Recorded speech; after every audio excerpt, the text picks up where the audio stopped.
آج آپ کے بجلی کے بل میں صرف یونٹس نہیں، ایک پورا نظام چھپا ہوا ہے۔ آپ نے دھوپ سے بجلی بنائی، انہوں نے اس دھوپ کو بھی کاروبار بنا دیا۔ آپ 50 روپے میں خریدتے ہیں اور وہی بجلی آپ سے 10 روپے میں خریدی جاتی ہے۔ یہ بحران نہیں، یہ ایک مکمل بزنس ماڈل ہے۔ آپ جتنا بچنے کی کوشش کرتے ہیں، نظام اتنا ہی نیا جال بچھاتا ہے۔ یہ صرف بجلی کا مسئلہ نہیں، یہ اختیار اور استحصال کی کہانی ہے، اور آج ہم اس پورے کھیل کو کھولنے جا رہے ہیں۔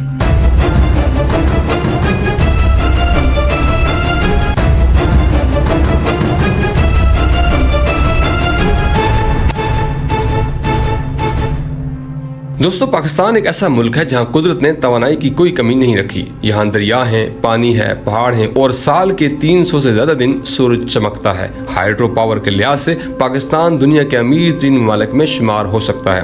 صرف دریائے سندھ اور اس کے معاون دریاؤں سے ہزاروں میگا واٹ سستی بجلی پیدا ہو سکتی ہے، لیکن سوال یہ ہے کہ دنیا میں سب سے زیادہ سستی بجلی پیدا کرنے کی صلاحیت رکھنے والا ملک آج دنیا کی مہنگی ترین بجلی کیوں خرید رہا ہے؟ یہ تضاد اتفاق نہیں بلکہ ایک منصوبہ بند کہانی ہے۔ یہ کہانی صرف کمی کی نہیں بلکہ پالیسیز کی ہے۔ یہ کہانی صرف بجلی کی نہیں بلکہ مفادات کی ہے، اور اس کہانی کی جڑیں ہمیں ماضی میں لے جاتی ہیں۔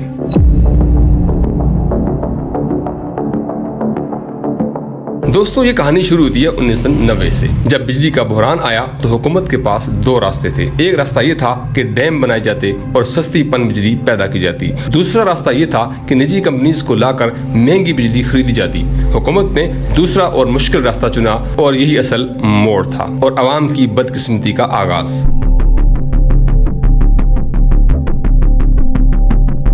1994 کی پاور پالیسی کے تحت IPPs متعارف کروائے گئے۔ بظاہر مقصد بجلی کی کمی پورا کرنا تھا، لیکن ایگریمنٹس میں ایسی شقیں شامل کی گئیں جو عوام کے لیے تباہ کن تھیں۔ ڈالر میں ادائیگیاں، منافع کی گارنٹی اور مکمل قانونی تحفظ دیا گیا، یعنی رسک ریاست کا اور منافع کمپنیز کا۔ یہی وہ بنیاد تھی جس پر آج کا بحران کھڑا ہے۔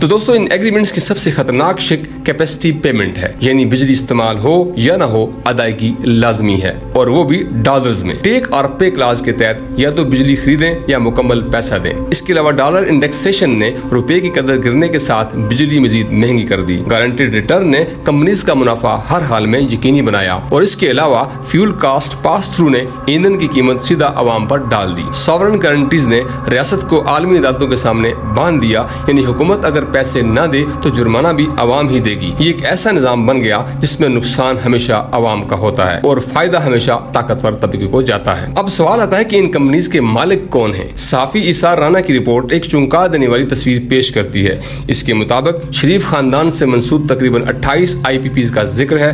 مسلم لیگ نون سے جڑے دیگر خاندانوں کی 16 کمپنیز سامنے آتی ہیں۔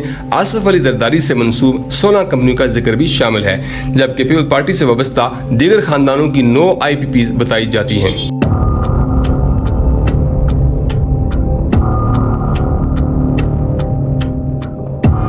یہ مفادات کا ایسا ٹکراؤ ہے جو پورے نظام کو مشکوک بنا دیتا ہے۔ تو دوستو، ایسی صورتحال میں عوامی مفاد کی پالیسی کیسے بن سکتی ہے اور کون بنا سکتا ہے؟ یہ سوال ہر شہری کے ذہن میں آنا چاہیے۔ اس کے ساتھ ساتھ ایک اور خطرناک پہلو بھی سامنے آ رہا ہے۔ یہ کہا جا رہا ہے کہ غیر ملکی کمپنیز کے نام پہ عوام کو گمراہ کیا جا رہا ہے۔ خدشہ ظاہر کیا جا رہا ہے کہ ان کمپنیز کے پیچھے بھی مقامی بااثر لوگ ہیں۔ فرنٹ کمپنیز کے ذریعے غیر ملکی چہرے سامنے رکھے گئے ہیں تاکہ جب عوام احتجاج کرے تو حکومت بین الاقوامی ایگریمنٹس کا بہانہ بنائے، یعنی ذمہ داری سے بچنے کا ایک منظم طریقہ کار بنایا گیا۔